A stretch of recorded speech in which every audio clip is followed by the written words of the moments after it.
In this video, I'm going to talk to you about your terrain's paint scheme and how to make it so that your models stand out a little better.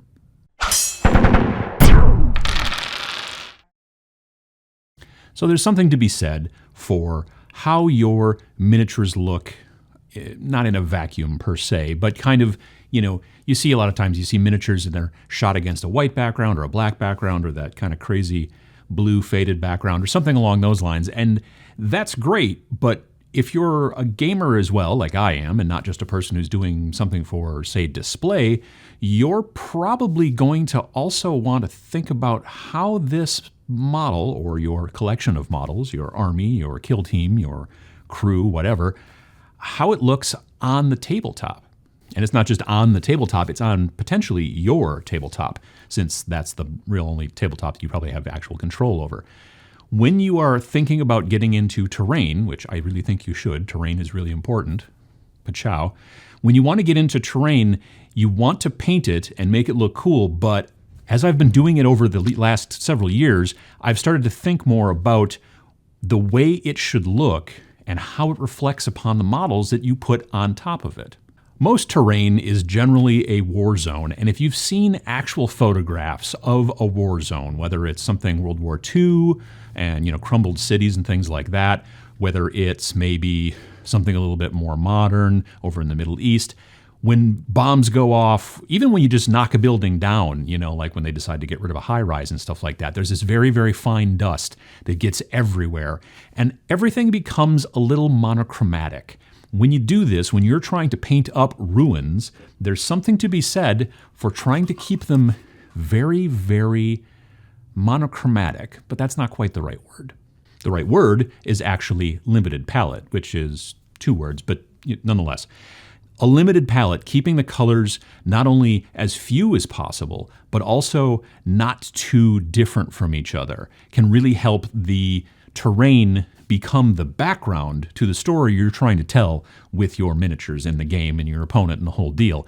If the terrain is super crazy, brightly, colored, or and there's nothing wrong with being brightly colored. I'll get to that in a second. But if it's super standout, super bright, super eye-catching, it's going to actually take away from the miniatures. And in some situations, actually in gaming, there's times that I've played on a table where I have just visually lost one of my miniatures or one of my opponents, and that becomes almost kind of a camouflage situation, but an unintended one, at least in the tabletop games. So thinking about okay, what kind of color palette am I going to use? If you go out and look at most normal buildings, they have a tendency to be brown or gray, generally. There are obviously outliers, but for the most part, buildings are earth tones, we could say. And when you blow them up with laser blasts or magical dragon fire or whatever, that kind of stuff, then they have a tendency to start on fire or crumble and fall down, and then you pretty much just see more of the same gray or brown, and it becomes kind of just a single kind of color palette that takes over everything, and then you can see, the models standing in the middle of it.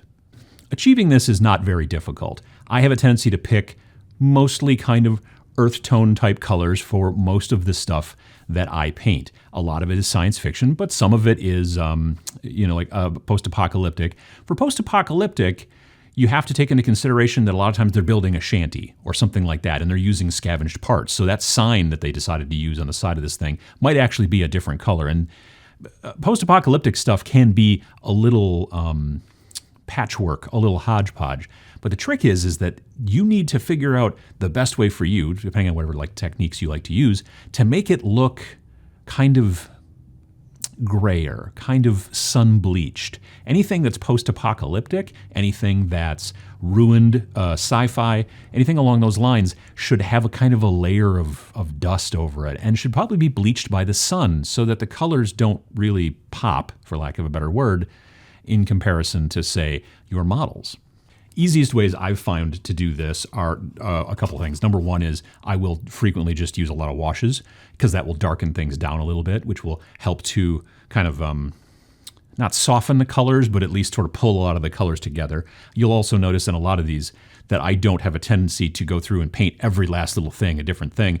I will do a big main coat and then some wash, and then some dry brush, and then some kind of rust effects, and call it a day. But one thing that I do in almost all of my terrain, and I think it's super important in anything that's ruined, like a ruined landscape or ruined cityscape, whatever, is I use a gray dry brush, kind of last step on pretty much everything. That dry brush becomes that very, very kind of thin, very fine, I guess for lack of a better word, dust that settles on everything after a big explosion, after a battle, all that kind of stuff. That dust gets everywhere. It coats all the surfaces, and it has a tendency to make everything kind of start to look like it's sort of the same color.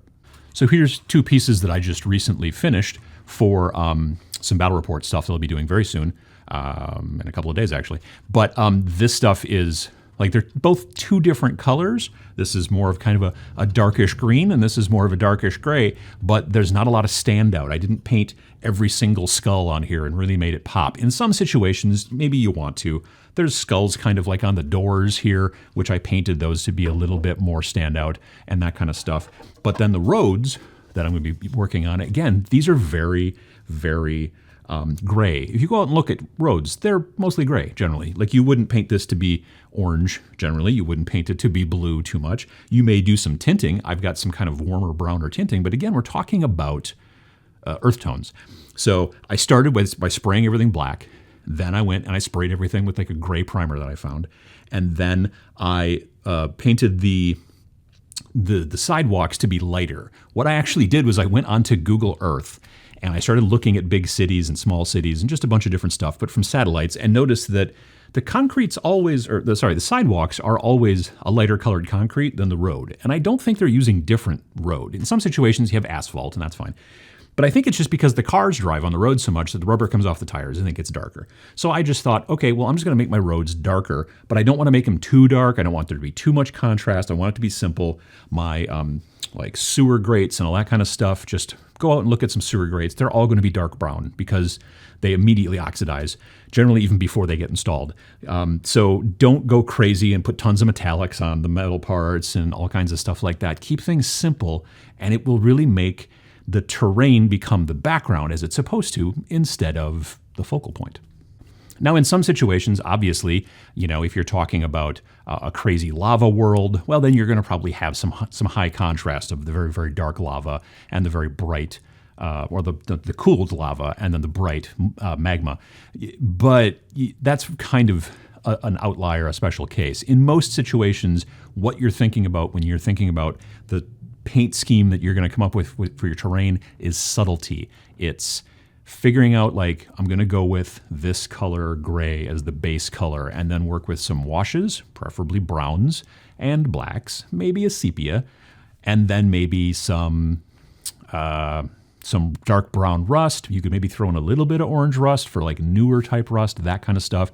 But keeping things, again, not monochromatic, but very limited palette, really helps it so that when you are fighting the battle, you're, in most situations, very, brightly colored, very interesting, contrasty models really stand off from the table. They really stand out and make it so that you can see what's going on, because the models are the most important part, generally, of the game, but you do want to have nice looking terrain.